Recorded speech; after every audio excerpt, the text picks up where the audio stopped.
Bon, eh bien, nous pouvons commencer. Et nous commençons toujours par les invocations rituelles. Om.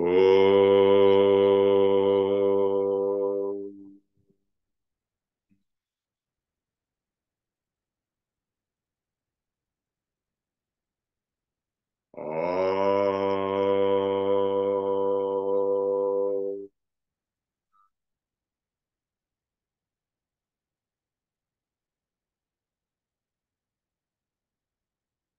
Om.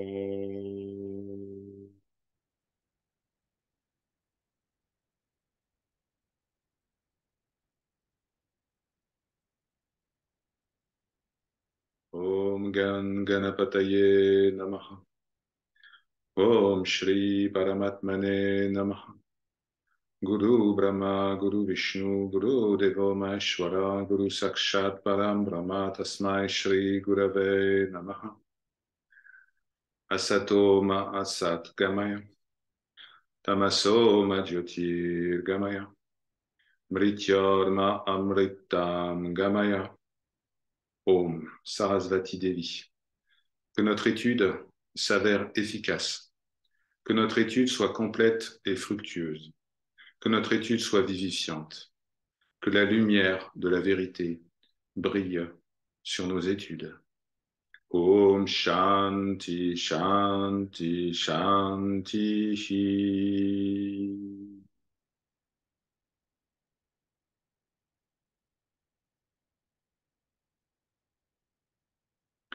Alors, chers amis, la dernière fois, nous nous étions arrêtés au verset 18 du chapitre 18, et donc nous reprenons à partir du verset 19 que ce serviteur vous lit. Le sage, qui est au-delà de l'existence et de la non-existence, est rassasié, comblé, libre d'imprégnation mentale. Il ne fait, certes, rien bien que, selon l'entendement du monde, il agisse.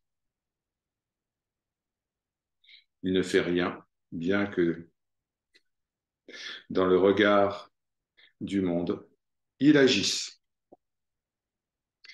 Alors le verset nous parle de l'existence et de la non-existence. Et il nous dit au-delà. Et cela a deux significations. La première, c'est que l'existence et la non-existence sont un couple d'opposés, comme le bien, le mal, la lumière, les ténèbres, le plaisir et la douleur. Le sage, Advaita, non-duel, vit selon ce fameux principe qu'il n'y a pas de séparation, qu'il n'y a pas d'opposition. Ce principe non-duel n'est pas seulement réservé à la spéculation théorique, à la théologie, à la philosophie. C'est une réalité qui transcende toute expérience. C'est ce que rappelle Sri Ramana dans le verset 37 de son poème philosophique Uladu Narpadu, verset que votre serviteur va maintenant vous lire. La non-dualité prévaut toujours, que ce soit dans le monde ou en tant que soi. La théorie selon laquelle, dans la vie pratique, la dualité prévaut, alors que la non-dualité prévaut dans la réalisation spirituelle, est fausse. Qu'on cherche toujours anxieusement le soi, ou qu'on l'ait effectivement retrouvé, on n'est autre que le 10e homme de la fable védique, à savoir le soi, nous-mêmes, je suis. La deuxième signification de cette expression, au-delà de l'existence et de la non-existence, signifie que pour le sage, il n'y a que l'être. Seul ce qui est, est. Vous connaissez la chanson de Parménide. Ce qui n'est pas, n'est pas. Que peut-on dire, en vérité, que peut-on dire de ce qui n'est pas? Et pourquoi perdre son temps avec ce qui n'est pas? Mon maître disait, l'ego, c'est un être irréel qui pense à des choses irréelles pour éviter de disparaître. L'étymologie même du mot existence, lui-même, suppose que quelque chose naît d'une autre chose. Existare en latin, c'est sortir de l'être. Or, qu'est-ce qui peut sortir de ce qui est tout ce qui est? Qu'est-ce qui peut exister en dehors de ce qui est? Rien, absolument rien ne peut naître de ce qui est, car cela suppose que ce qui est immuable peut changer. Et ce principe est évoqué par le sage Gaudapada dans un de ses plus fameux aphorismes. Nous verrons cela pendant la session sur le Mandukya Upanishad, d'ici une petite heure. Gaudapada dit, la vérité la plus élevée est que rien ne naît. Rien ne naît. Rien n'est jamais créé. Le verset 19 nous dit également que le sage ne fait rien, même s'il semble agir vu de l'extérieur. L'expression sanscrite utilisée ici est loka drishtiya, ce qui veut dire du point de vue du monde. Dans le rêve, notre personnage semble marcher, parler, manger, s'inquiéter, être joyeux, être en satsang, visiter des lieux saints, alors qu'en réalité, le dormeur est confortablement installé, parfaitement immobile. Du point de vue du monde imaginaire, Lokadrishtiya, le personnage semble agir. En réalité, il n'agit pas. Pour l'Advaita, l'état de veille, l'état appelé conscient, est aussi un rêve dont le sage s'est définitivement éveillé. Pour lui, plus de retour, plus d'aller-retour. Verset 20.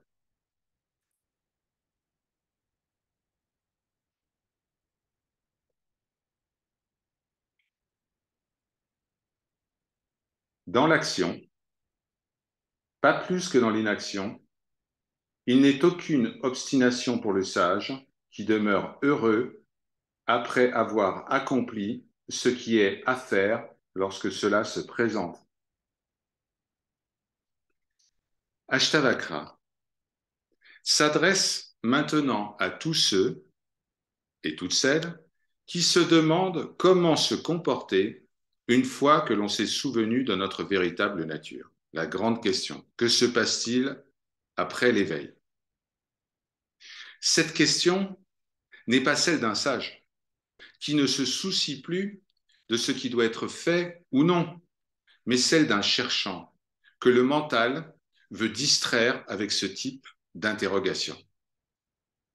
Alors, chers amis, la règle est la suivante. Faire ce qui doit être fait sans angoisse préalable et sans regret ultérieur. En réalité, le personnage, et vous le savez, suit un programme bien précis, fruit du jeu des attributs, les fameux 3 gunas, tamas, rajas, sattva, et des penchants hérités des vies précédentes. Ce programme ne peut être changé. Le film se déroulera jusqu'à son terme. Mais les scènes du film, que ce soit des scènes d'horreur, d'amour, de joie, de comédie, tout cela n'affecte en rien l'écran de la conscience sur lequel elles sont projetées.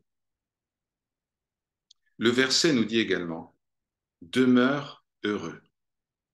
Tishtataha sukham en sanskrit. Les actes et leurs conséquences n'affectent en rien la plénitude, le contentement du sage, qui reste fermement établi dans la réalité une. Le sage considère le monde comme un mirage dans le désert.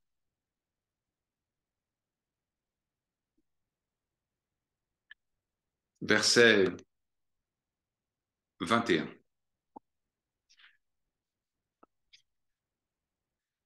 Libre d'imprégnation mentale, on peut appeler ça les penchants, donc libre de penchants, indépendant, satisfaisant lui-même, délivré de ses liens, il agit, poussé par le vent de ses actions passées comme une feuille morte.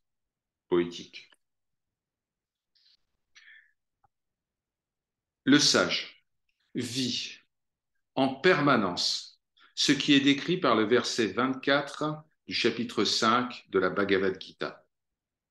Ceux qui sont heureux en eux-mêmes, jouissant des délices du Seigneur en eux et illuminés par la grande lumière intérieure, ceux-là sont unis au Seigneur et sont libérés de toute forme de manifestation. Le bonheur vient de l'intérieur. Et il n'y a que l'intérieur, le soi. Le sage est libre des penchants. Ceci concerne le personnage, pas notre véritable nature qui est libre de toute cause extérieure, de tout conditionnement, de toute limite. Il est libre, le sage, de ses liens et de ses attachements. Rien ne peut limiter ou lier ce qui est, tout ce qui est, car rien n'existe en dehors de lui-même. Les attachements dont Ashtavakra parle ici correspondent aux 4 buts de l'existence selon la tradition védique. Vous vous souvenez peut-être de cela. Je vais écrire dans la boîte de dialogue des concepts importants. On a le dharma, on a artha, on a kama et on a moksha. Je vais vous expliquer tout ça pour ceux qui ne se souviennent plus de ce que ça signifie. Ça vient d'afficher dans la boîte de dialogue. Alors, kama plutôt, c'est le plaisir, c'est l'amour, l'amour filial, l'amour sentimental, l'amitié, ça c'est kama, K-A-M-A, pas karma, sans R. Ensuite, on a le dharma, être une bonne personne, être une personne avec des bonnes valeurs, qui fait des bonnes actions. Très important, mais plus vraiment important pour le sage, puisque ce sont des caractéristiques qui concernent la personne, le personnage, et pas le soi. Artha, c'est le confort matériel, la réputation, les possessions, le statut social, si vous voulez. L'attachement par rapport au statut social, c'est complètement dissous chez le sage. Quel est le statut social de ce qui est tout ce qui est? Moksha, enfin, vous connaissez ce terme, c'est la libération, la démarche spirituelle, la quête. Alors voilà les 4 grands objectifs de l'existence et vous pouvez placer les différents attachements au sein de ces 4 catégories. Pour le personnage, tout cela est extrêmement important. Pour le sage, ça n'existe pas. Pour le sage, le personnage est comme une feuille morte. La notion, la croyance plutôt, que je suis Georges est morte. Et tout ce qui paraissait épais, consistant, structuré, est maintenant vu comme une feuille fine et fragile, balayée par le moindre souffle du destin. La volonté du personnage est modelée par ses conditionnements et ses tendances, ses souvenirs, ses penchants. La quasi-totalité d'entre eux ne sont pas perçus consciemment, mais ce sont eux qui conditionnent les désirs. Et ces désirs conditionnent la volonté, cette fameuse volonté que certains appellent le libre arbitre. Pour la tradition Advaita, la liberté, ce n'est pas de pouvoir choisir entre plusieurs options. Le personnage n'a aucun choix. Notre véritable nature, quant à elle, qui est immuable et sans désir, n'a pas à choisir quoi que ce soit, rien n'étant extérieur à elle. Non, la liberté est notre nature essentielle, car rien ne vient limiter ce que nous sommes. Pour le personnage, le destin, le prarabdha, vous vous rappelez de cette expression? Le destin est déjà gravé dans le marbre. Mais pour le sage, il n'y a que liberté. Et le souvenir de cette liberté essentielle peut être retrouvé par la dévotion, l'étude des textes et l'investigation de notre véritable nature. Il y a une très belle histoire dans le Talmud qui illustre ces propos. Il y a très longtemps, à Jérusalem, il y avait un rabbin qui s'appelait Josué. Et quelqu'un lui dit, est-il vrai que les tables de la loi reçues par Moïse ont été gravées par la main du Seigneur? Alors, Josué confirme. Il dit oui, les tables de la loi ont reçu une écriture divine. Et cette écriture était gravée sur les tables. Mais écoute-moi, en vérité, il ne faut pas comprendre gravé, il faut comprendre liberté. Gravé et liberté, en hébreu, c'est le même mot. En réalité, seul celui qui se consacre à l'étude de l'enseignement de la parole du Seigneur est véritablement libre.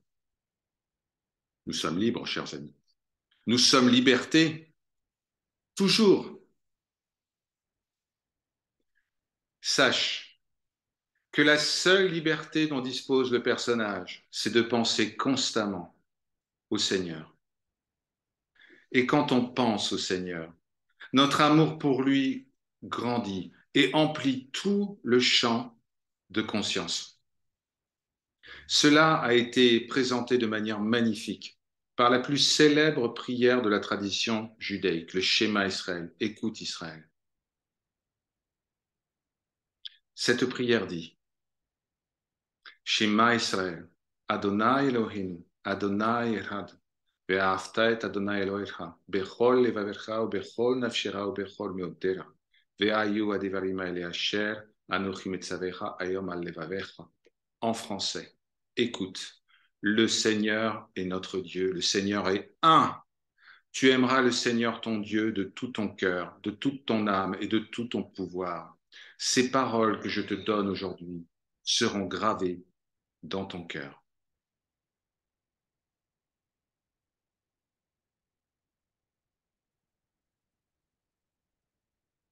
Ariom Tatsat. Ceci est parole de vérité.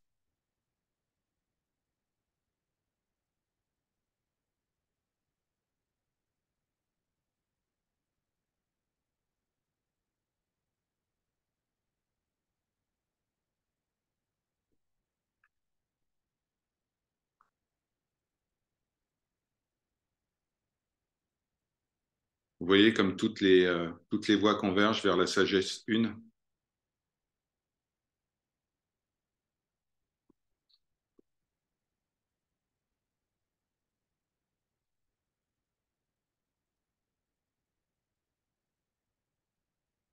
Le Seigneur est un. Adonai Echad en hébreu. Adonai le Seigneur Echad. Un.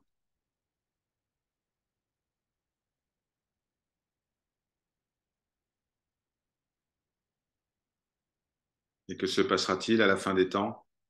À la fin des temps, le Seigneur sera un et son nom sera un. Adonai Echad Ushmo Echad.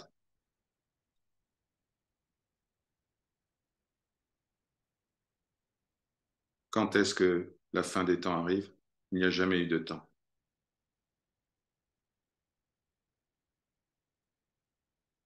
Il n'y a qu'un maintenant éternel situé en deçà de toute expérience.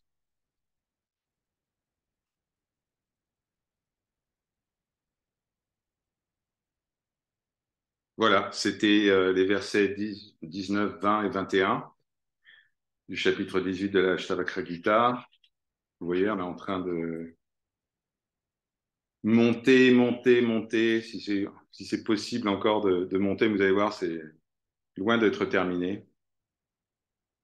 Les versets que nous étudierons la semaine prochaine vont nous placer sur orbite.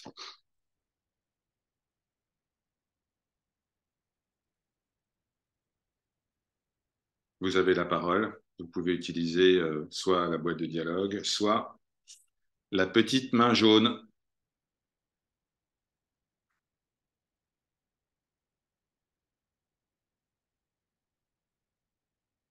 Alors, une première question.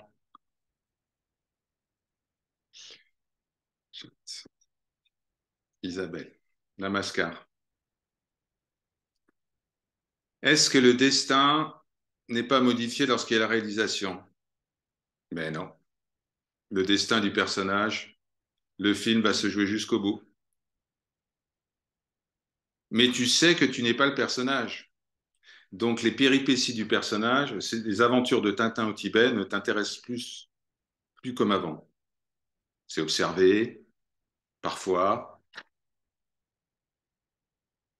mais il n'y a plus d'identification et d'appropriation.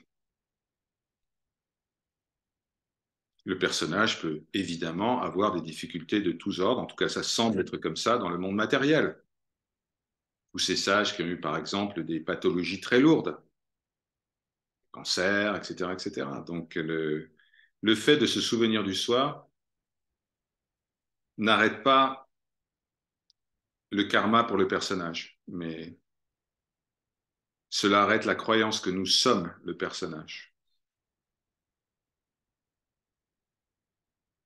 Et ça, c'est essentiel. Le film va continuer.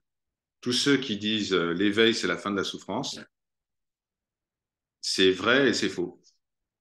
C'est vrai du point de vue absolu, puisque lorsqu'il n'y a plus que le soi, que la croyance dans le personnage a disparu, alors la souffrance liée au personnage elle-même n'est plus ressentie comme étant réelle, donc elle affecte moins, ou pas du tout, mais le personnage, lui, va continuer à ressentir la souffrance, etc.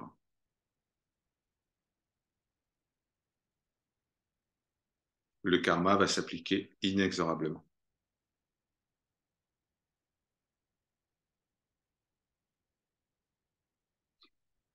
Oui, il y a un mythe de l'être réalisé qui réussit tout dans le monde. Mhm.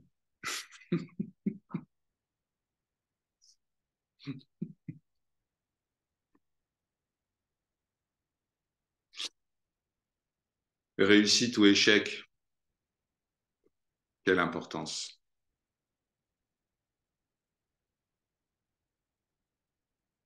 Le personnage principal du film réussit, sourire aux lèvres. Le personnage principal du film se prend un râteau, sourire aux lèvres. Ça ne change rien. Les aventures imaginaires du personnage imaginaire dans un monde imaginaire n'intéressent plus ce qui est au-delà, ou plutôt en deçà de toute expérience.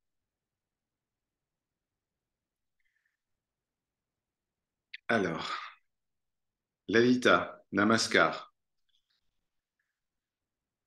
Le temps existe seulement pour le personnage. Oui, quand on se souvient du soi, il y a uniquement un moment éternel, c'est bien ça? Le temps est vu comme tout type d'expérience. Le passé, le présent, le futur ne représentent plus grand-chose, ce sont des concepts. Ce sont déjà des concepts. Tu peux le vérifier dans ton expérience quotidienne. Il y a des minutes qui paraissent être des heures et des heures qui paraissent être des minutes. Le temps est une construction mentale. Il est nécessaire, c'est une condition nécessaire à la crédibilité des expériences qui sont faites. Mais le temps n'affecte en rien ce que nous sommes.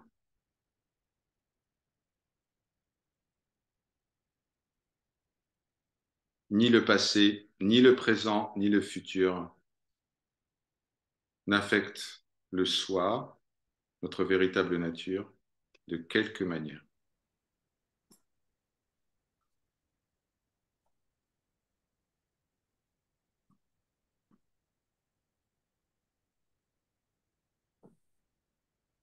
Yamuna, tu as la parole. Bonjour tout le monde, vous m'entendez? Très bien. Bon.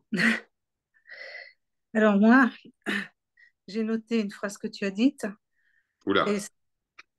la seule liberté, ça veut dire qu'on n'en a qu'une, est Oui, de penser constamment au Seigneur. oui. Alors si on n'a qu'une liberté, ben, est-ce qu'on est vraiment libre à 100%? Ce que nous sommes, en réalité, est absolument libre, à 100%. Le personnage, lui, n'a aucune liberté puisqu'il est manipulé, en quelque sorte, il est conduit par ses samskaras, ses vasanas, ses tendances, les tendances qui sont issues elles-mêmes des désirs, les désirs qui sont le jeu des attributs. Donc le personnage n'a absolument aucun choix, sauf ce choix entre, c'est le choix du roi d'ailleurs, le choix entre moi je et je suis. Oui. C'est le seul choix dont il dispose. Mais quand j'entends ça, ça va. Mais je me dis, enfin, j'écoute là-dedans la voix d'Ego qui dit, mais tu as d'autres choses à faire par moment que de penser au Seigneur. Voilà. Euh, Ben, ouais. c'est bien parce qu'il sort de sa tanière. Et là, tu le vois.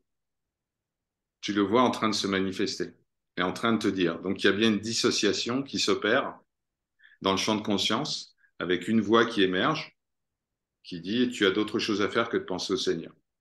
Qui parle à ce moment-là? Moi, je. Moi, je. Donc, l'invitation qui est faite ici, c'est, OK, on va investiguer ça. On va pas investiguer ce qu'il nous raconte, parce que ça n'a aucune importance. On va investiguer sa véritable nature. C'est qui ce moi-je?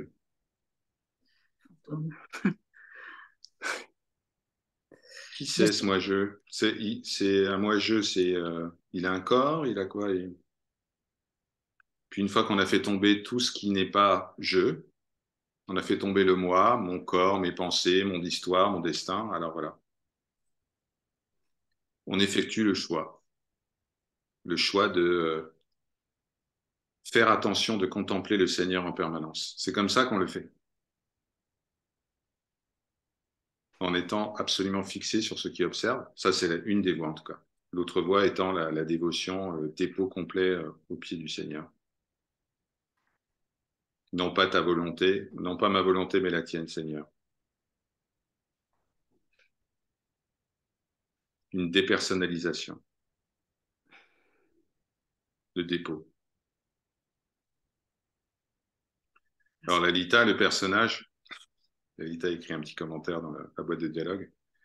Lalita, le personnage, n'est pas l'ennemi. Souviens-toi, c'est un comédien, c'est un intermittent du spectacle, le pauvre. Il est là, il est placé sur la scène et on lui dit, tu vas jouer ton rôle. Et dans ton rôle, tu vas croire que tu as du libre arbitre. L'ennemi, c'est qui? Comment il s'appelle? Vous vous L'ignorance. rappelez? L'ignorance. Ouais, avidya, La l'ignorance. vidya. Ouais. Ok. Le personnage, lui, c'est un effet secondaire. Parce que je suis ignorant de ma véritable nature, alors je me prends pour quelqu'un d'autre. Je me prends pour Georges. Je pense que je suis né à telle date, je pense que mon histoire c'est ça, que mon destin ce sera ça. Mais non. Voilà, très bien. C'est vraiment le terme, c'est un intermittent du spectacle. Merci.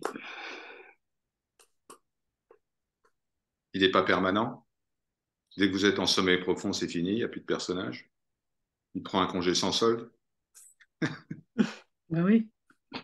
Et où est-il? Il est sur la scène de théâtre, il joue. Il joue même l'ignorance, c'est fort.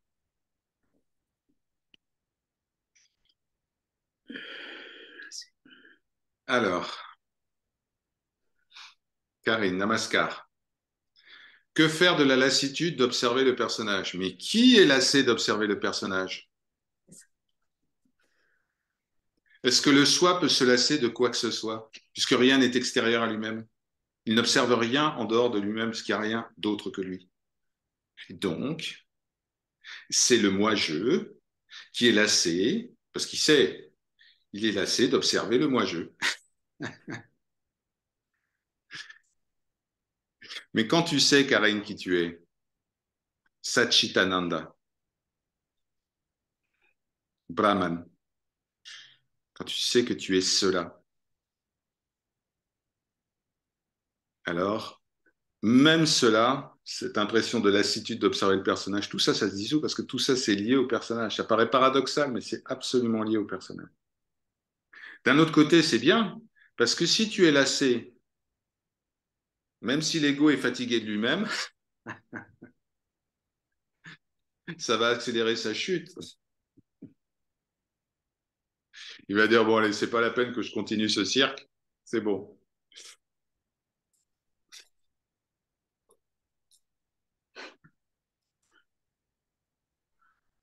Et si on refuse de jouer son rôle? Impossible, Franck, Namaskar.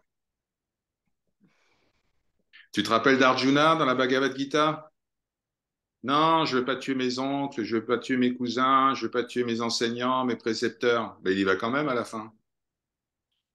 Et même si Krishna n'était pas sur son chariot en train de lui donner la leçon, eh ben Arjuna, parce qu'il est de nature kshatriya, guerrier, dominé par la tribu Rajas, eh ben il aurait fini par se battre. Peut-être pas sur ce champ de bataille, mais inévitablement, il se serait battu.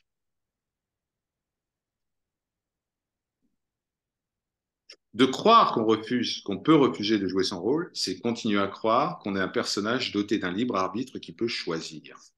Ouh là là, C'est dur, ça.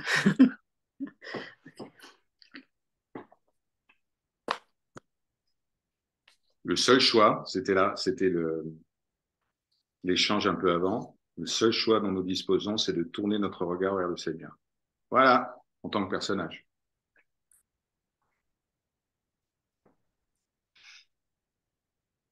C'est l'espace de liberté, c'est le petit espace de liberté du personnage qui ouvre la porte à l'espace de liberté infini du soi.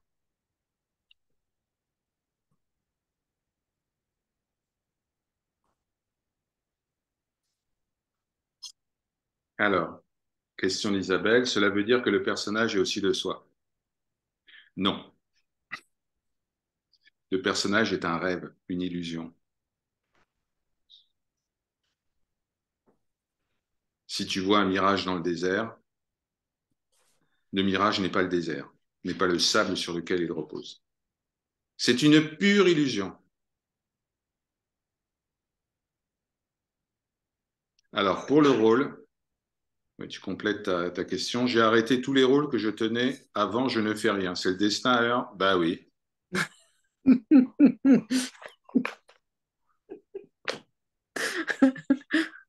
Oui.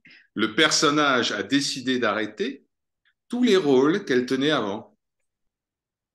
C'était déjà écrit. Par contre, le fait que tu viennes ici en satsang et qu'il y ait une ouverture sur la véritable nature, ça c'est un peu différent. Il y a autre chose qui se produit. Cette autre chose qui se produit, c'est que tu utilises la liberté, la seule liberté dont le personnage dispose, qui est de contempler le Seigneur. Qu'est-ce que ça veut dire contempler le Seigneur? C'est écouter sa parole, ses enseignements, c'est faire preuve d'assiduité, de dévotion. Voilà. Donc là, il y a un libre choix qui est exercé. C'est le seul dont tu disposes. Tout le reste, chère Isabelle, c'était papier à musique. Le DVD était déjà dans la console. Play, et on va jouer le chapitre 19, qui est Isabelle arrête tous les rôles.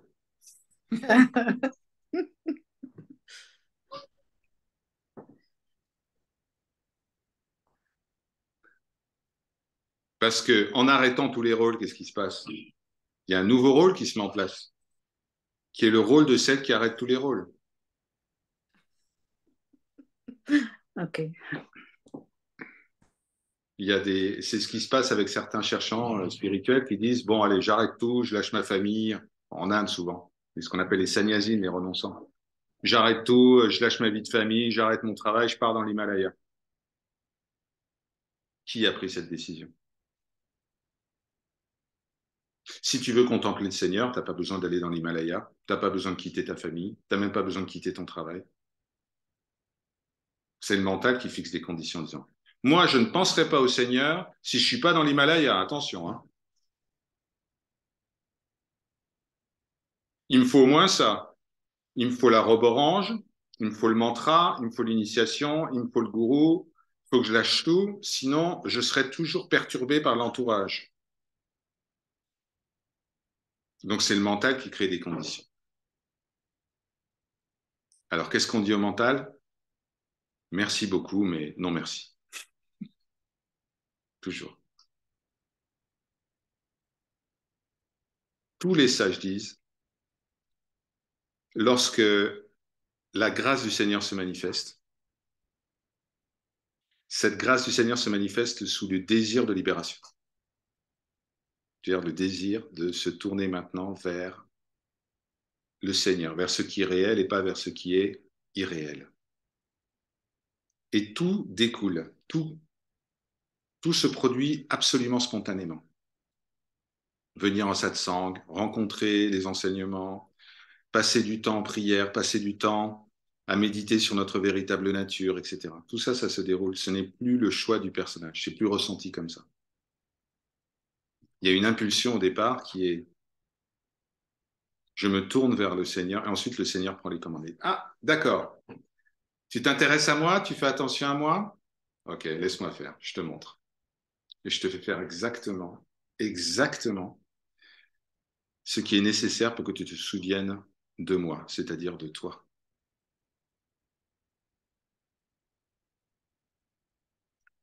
Alors, Franck, Namaskar. Il se passe quand même du temps avant de jouer son rôle quand il y a du refus. Est-ce que ce temps était prédéfini aussi, n'est-ce pas du temps perdu? Du point de vue du personnage, oui. Le temps est perdu. Mais êtes-vous le personnage?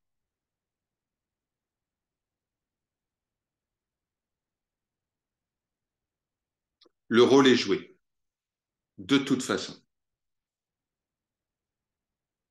Vous vous rappelez de la devise de Carl Jung sur sa maison à Zurich? Que tu le veuilles ou non, Dieu se manifeste. C'est-à-dire ton karma va se dérouler de manière tant que tu crois que tu es un personnage. Après, ça ne te concerne plus.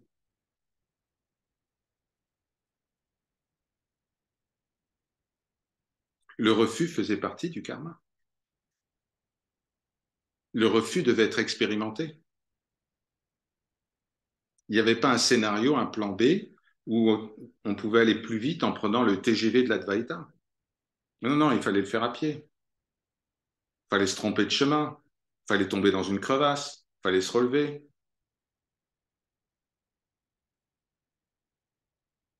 Tout est parfait. Faites confiance à la puissance qui connaît le chemin. Tout est absolument parfait. Chaque moment, chaque rencontre, tout est aligné pour pointer votre attention vers ce qui est. Absolument tout. Le Seigneur est derrière chaque mur, derrière chaque arbre. Il vous fait coucou. Je suis là. Ah bon, t'es où? Ok, il n'a pas vu, donc je vais lui mettre un petit coup pour petite souffrance. Je suis là, rayon de soleil. Ah oui, un coup de chance extraordinaire. Je suis là, tout le temps. Un sourire d'un enfant. Je suis là. Un poème. Je suis là. Tu me reconnais maintenant? Oui, Seigneur. Tu te reconnais maintenant?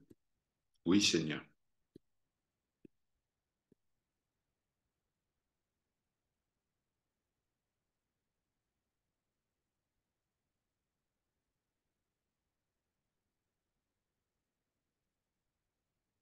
Mais tu m'as abandonné, Seigneur. Parfois, je n'ai pas ressenti ton aide, ta présence. Où étais-tu quand j'avais besoin de toi? Mais j'ai toujours été là. Qu'est-ce qui te permet de faire des expériences, même les plus difficiles? Qu'est-ce qui te permet de faire des expériences? Moi, moi, conscience, je suis. Donc je suis toujours là, en permanence.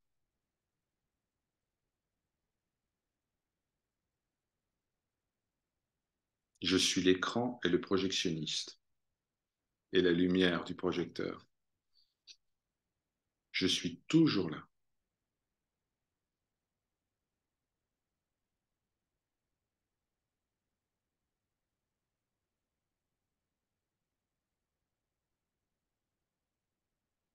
Et c'est cette conviction, cette foi qui anime le sage dont nous parle Ashtavakra dans le chapitre 18. C'est de ça dont il parle. Il y a une telle confiance en cela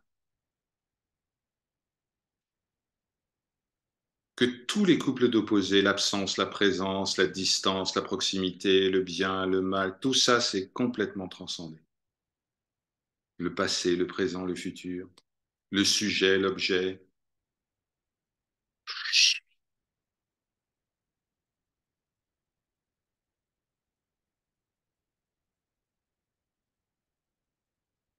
Il n'y a que cela.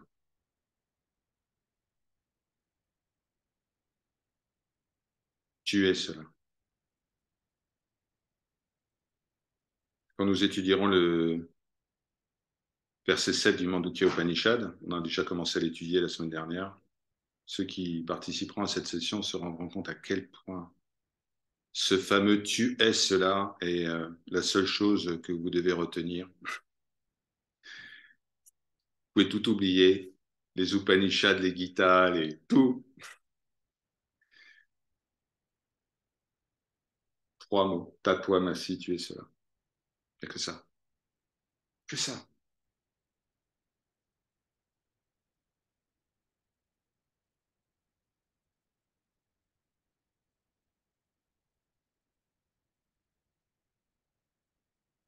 La liberté. Ne lis pas gravé, lis liberté. La liberté est donnée par la connaissance. Pas le savoir, la connaissance. Connaissance de quoi? De notre véritable nature. Qu'est-ce que notre véritable nature? Cette lumière éternelle qui brille dans le cœur en tant que je suis et qui danse au rythme du battement du cœur.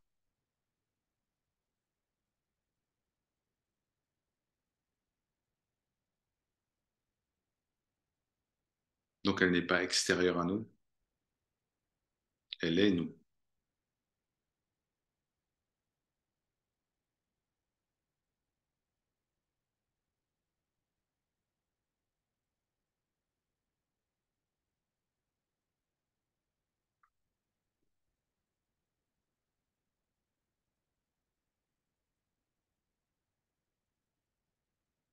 Bon, j'avais un message spécial pour vous. Message astrologie védique. Vous allez me dire, mais qu'est-ce qu'il nous raconte avec l'astrologie védique? C'est le temps, c'est conditionné par les planètes, c'est quoi cette histoire? Bon. C'est pour les personnages, hein. Bonjour les personnages. Dans 2 jours, jeudi, le 20 avril, il y a une méga éclipse solaire totale. Donc, si vous ne vous sentez pas dans votre assiette, les personnages, c'est normal. Si vous sentez qu'il y a un peu de lourdeur mentale, pour pas dire plus, d'apathie, si vous voyez des obstacles imprévus se présenter sur votre route, si vous entendez des nouvelles inquiétantes du monde, on reste calme.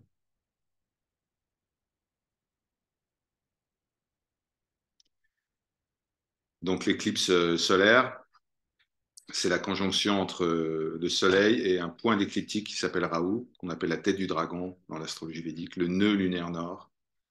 Et la tête du dragon vient manger le Soleil. Et le Soleil, c'est quoi? C'est la puissance de rayonnement de la personnalité. Donc imaginez ce qui se passe quand il y a une éclipse.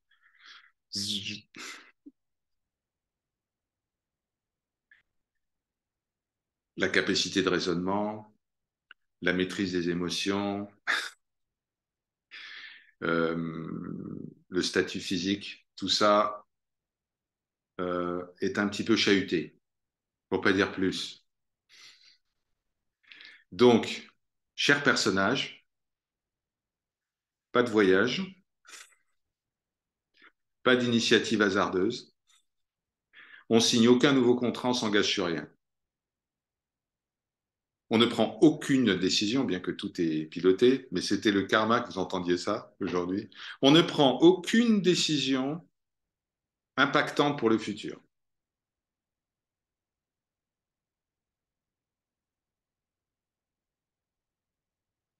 Voilà. Le karma vient de s'accomplir.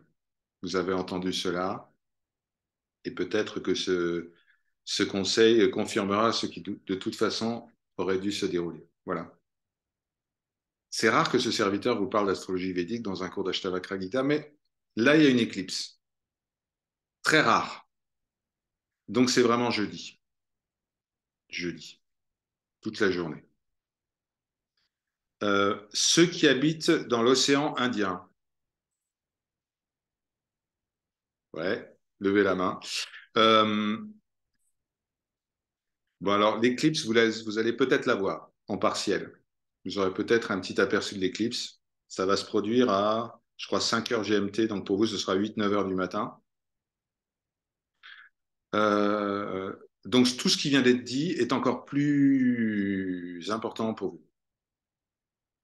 Donc, limitez vos déplacements, ne faites, bon, voilà. Restez tranquille à la maison et lisez la Bhagavad Gita. Voilà. Il y a c'était un message du temple de Shidamaran que je partage avec vous. Et croyez-moi, c'est pris très au sérieux au temple.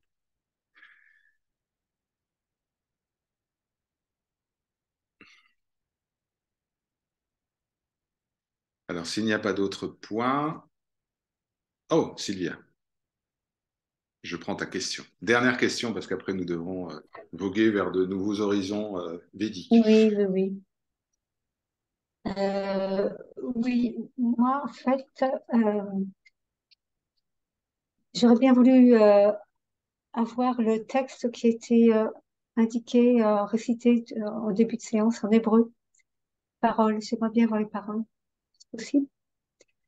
Et Bien sûr. puis, et puis, je me demandais s'il n'y avait pas un parallèle à faire entre les gunas et les doshas en Ayurveda. Oui, Oui, bien sûr. je vais avoir confirmation parce que ça me semblait. Ouais, non, c'est évident. Les gunas, Enfin, la notion des attributs des gunas est, comment dire, elle imprègne toutes les sciences enfin, qui dérivent des Védas.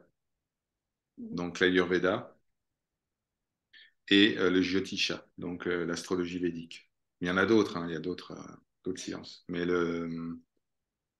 oui, évidemment. Les doshas, c'est comment je corrige l'équilibre entre les trois gunas, leur impact dans le corps. Mais la question, Sylvia, c'est as-tu un corps? Qu'est-ce qu'il y a à corriger? plein de choses. Le personnage, oui, lui, il a envie de corriger ci et ça. Mais es-tu le Ouais. personnage? Et non. Ce qui doit se produire va se produire. Si les doshas doivent être déséquilibrés, ils seront déséquilibrés. Et puis, si on doit rencontrer un praticien qui va rétablir l'équilibre des doshas, tout ça, c'est écrit à la virgule près, à la microseconde près. Donc, ne t'inquiète pas pour les doshas, pour le corps. Tout va se faire comme c'était prévu. Et il y avait autre chose. C'est euh, j'aimerais enfin, ouais, m'imprégner davantage de l'Advaita, Hmm. faire des lectures, bon, apprendre davantage. Et il y a d'autres tâches à exécuter pour le quotidien, le personnage. Donc, je me demandais si c'était toujours le karma qui m'obligeait à, bah, à m'occuper des tâches et puis d'avoir moins de temps à consacrer, voilà. Oui, mais Sylvia, un truc important. Si tu penses à l'Advaita, donc à l'enseignement, pendant que tu es en train d'effectuer tes tâches en te disant, ah, Oui, si j'avais plus de temps pour l'Advaita, c'est beaucoup plus précieux que si tu avais un grand temps consacré à l'Advaita, tout en disant, mais qu'est-ce que je fais là? Donc l'attention que tu mets, justement, ce que tu viens de dire en disant, c'est formidable. C'est très bien. Ça veut dire que même pendant les tâches, ou même pendant, voilà, il y a ce désir de connaissance. Il est là, d'accord? Mm. Tu as envie de, ben, c'est très bien. Qu'est-ce que c'est que ce désir de connaissance? C'est l'appel du Seigneur. C'est l'invitation qui est faite. Et le Seigneur, il regarde pas la quantité de livres que tu connais ou le temps que tu consacres à telle ou telle pratique ou ton niveau d'érudition sur tel ou tel concept de l'Advaita. Il regarde juste l'intention et l'attention. Où est-ce que Sylvia place son attention? Si toute la journée, elle regrette de ne pas avoir plus de temps pour l'Advaita, pour le Seigneur, ça a 10 000 fois plus de valeur que quelqu'un qui passe ses journées en ashram et qui fait tout autre chose que de penser à lui, qui se demande si tel ou tel autre est plus avancé ou moins avancé, qui se dit, tiens, il faudrait qu'il mette plus de clim dans dans le truc, tiens, mon lit est pas confortable, on mange pas bien, si c'était moi qui dirigeais l'ashram, je peux te dire que ça peut se autrement. Mm. C'était ce que Ramana Maharshi disait il donnait en exemple une disciple qui disait, oh, Ramana, je voudrais tellement venir vous voir, tellement me déposer à vos pieds, mais j'ai des obligations, je suis une mère de famille, je dois gagner ma vie, je dois faire ci, etc. Et il prend la lettre comme ça, dans le hall. Il dit, vous voyez, elle pense au Seigneur, elle pense à l'enseignement tout le temps, alors que vous, tous ici qui êtes dans le hall, vous pensez à quelle heure on mange.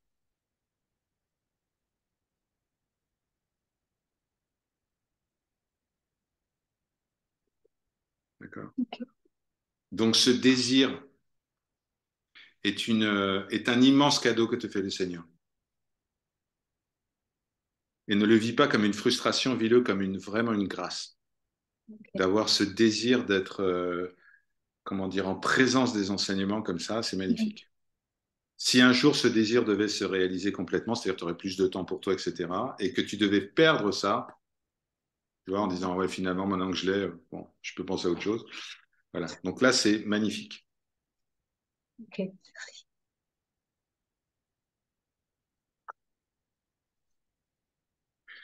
Le personnage a du mal à lâcher prise. Carole, Namaskar. Oui, mais es-tu le personnage? C'est toujours la même chose. Ce que le personnage fait ou ne fait pas ne te concerne en rien. En rien. Le personnage n'existe pas.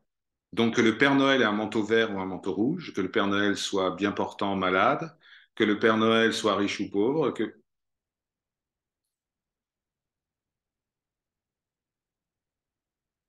c'est un personnage de fiction qui emplit le champ de conscience parce qu'il y a croyance que je suis le personnage. À partir du moment où il y a conviction que le personnage est une illusion parce que je ne suis ni le corps ni le mental, alors l'attention accordée au personnage est au mieux minimale. Le personnage fera ce qu'il doit faire, de toute façon, c'est écrit. Il suit son karma, donc pourquoi s'occuper de son passé, de son présent, de son futur, tout est déjà écrit. C'est un petit robot, ti, ti, ti, ti. Pas la peine de s'intéresser à ses péripéties.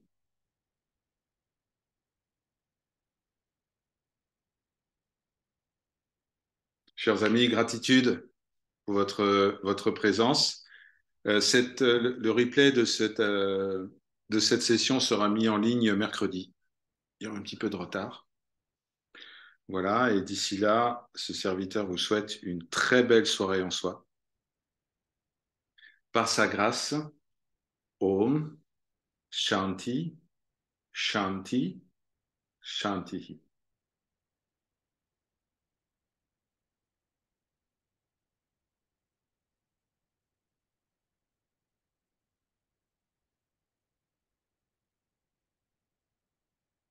On se retrouve dans 5 minutes. Oh, même pas. 5 minutes. Sur l'autre identifiant Zoom, par sa grâce.